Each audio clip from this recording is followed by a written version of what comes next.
अन्यथा नलिनु होला, म तपाईहरुलाई एउटा उखान सुनाउन चाहन्छु। त्यो हो भोक्ने कुकुरले टोक्दैन। र मेरो नजरमा यो फिल्म बलिदान पनि त्यस्तै भएको छ। ठिकठाक तरिकाले स्टार्ट हुन्छ र मुभी हेर्दै जाँदाखेरि यस्तो लाग्न थाल्छ नामअनुसारको बलिदान मुभी यही हो त। आफ्नो मनले आफैसँग प्रश्न गर्न थाल्छ। र मैले दायाँ बायाँमा रहेका दर्शकहरूलाई पनि हेरिरहेको थिएँ। दायाँ बायाँमा रहेका दर्शकहरू पनि छटपटाइरहेका थिए र ती दर्शकहरू त उटुसमुटुस भएर यस्तो पनि भन्न थालिसकेका थिए, यस्तो पनि मुभी हुन्छ, ओभर हाइप मात्रै रहेछ। दर्शकहरूको मुखबाट निस्केको शब्द यही नै थियो। इन्ट्री बब्बालै छ, धमाका छ, सबैले हेर्दिनु होला, सबैले हेर्दिनु होला, बब्बाल छ यस्तो। एउटा बाबुलाई लिएर यो माया बाबुले अघिदेखि खोजिरहेको मलाई के कुराले छोयो? आमाको मायाले।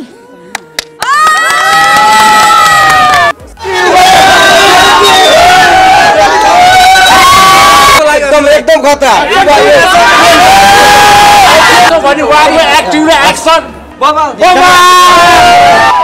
नमस्कार साथीहरू, स्वागत छ तपाईलाई रिभ्यू विमल युट्युब च्यानलमा।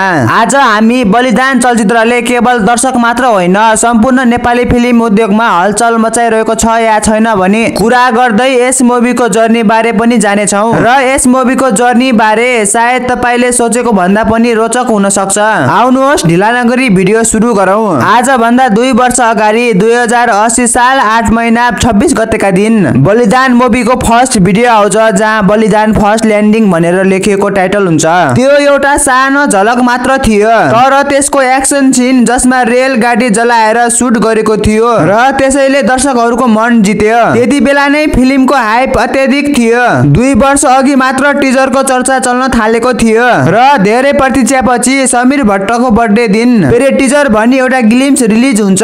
यो ग्लिम्सले सोशल मिडियामा सेन्सेसन नै बनायो। युट्युबको ट्रेन्डिङमा पुग्नु मात्र होइन, दर्शकहरूको प्रतिक्रिया पनि अकल्पनीय थियो र त्यसको केही दिनमै टिजर रिलिज भयो। टिजर हेरेर दर्शकहरूले बलिदान बलिदान भन्दै प्रतिक्रिया दिए। सोशल मिडियामा बलिदान मात्र चर्चाको विषय बन्यो। र यो सबै देख्दा पनि डाइरेक्टर सन्तोष सेनलाई फिल्मको असर पुर्याउने कुरा अझै सोच्नु परेको थियो। माइती घर र बलिदानको कन्ट्रोभर्सी। म जे सत्य हो जे तथ्य हो त्यही कुरालाई ध्यानमा राखेर सोशल मिडियामा जुन कुरा आयो त्यही कुरालाई नै राखेर भिडियो बनाउन अघि बढिरहेको छु। मबाट केही गल्ती भयो भने माफी गरिदिनु होला, कमेन्टमा गाली नगरिदिनु होला। दीपक राज गिरी र माइती घरको टिमले बलिदानको प्रचारलाई रोक्ने प्रयास गरेका थिए।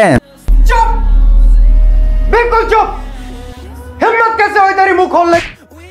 फेसबुकमा स्ट्याटस अपडेट गरेर टिजर र ट्रेलरको फिडब्याक हेरफेर गर्ने प्रयास भयो, तर सन्तोष सेनले यसलाई चुपचाप ह्यान्डल गरे। उनीले केही कुराहरू रेकर्डिङमा राखेर यो देखाए कि मुभीको टिम कतिको प्रोफेसनल र डेडिकेटेड छ, जसले गर्दा दुवै मुभीलाई नोक्सान पुर्यायो। जहाँ हामीले देख्न सक्छौँ ट्रेलर रिलिज भएपछि सबैले ट्रेलरलाई राम्रो फिडब्याक दिए, तर दर्शकहरू विभाजित भए। जस्तै माइती घर हेर्नेले बलिदान नहेर्ने, हरिबहादुरको जुत्ता हेर्नेले बलिदान नहेर्ने, अनि बलिदान हेर्नेले अन्य फिल्म नहेर्ने। तर साइबर रिभ्यू र सोशल मिडिया बन्सले यो स्पष्ट गर्यो कि बलिदान आफ्नो स्थान बनाउन सफल भयो र अहिलेसम्म 75% दर्शकहरूले राम्रो रिभ्यू दिएका छन् र 25%ले मात्र नकारात्मक प्रतिक्रिया दिएका छन्, जसले गलत छाप फैलाएको छ।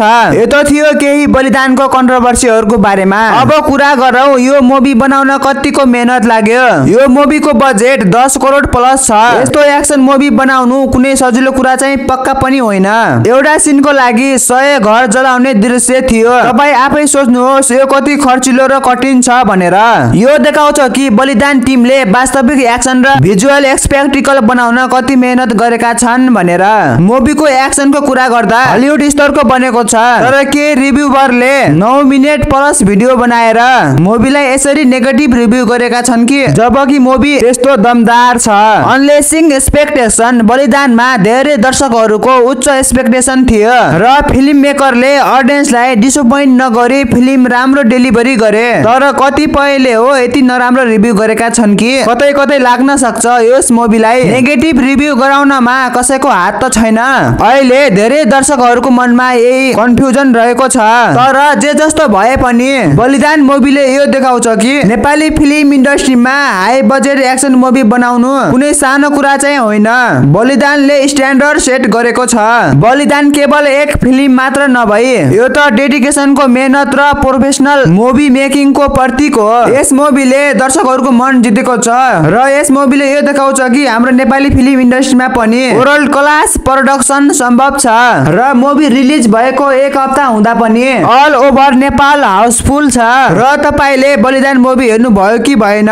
यदि हेर्नु भएको छैन भने यो दशैंमा यो अवसर नछुटाउनुहोस् र यदि हेरिसक्नु भएको छ भने तपाईलाई बलिदान मुभी कस्तो लाग्यो कमेन्टमा लेख्न नभुल्नु होला र साथै भिडियो मन परेमा लाइक अनि सब्स्क्राइब गरिदिनु होला। Thank you. जरा सबर गरो। अब यो सन्तोष भाइ त अलिकति आत्तिनु हुन्छ, म त आत्तिदैन बाबु। म त आफ्नो चिजमा भयङ्कर कन्फिडेन्ट बस्ने मान्छे हो क्या, बुझ्नु भएन? मलाई त म त त्यो झारपातहरू जस्तो लाग्छ क्या।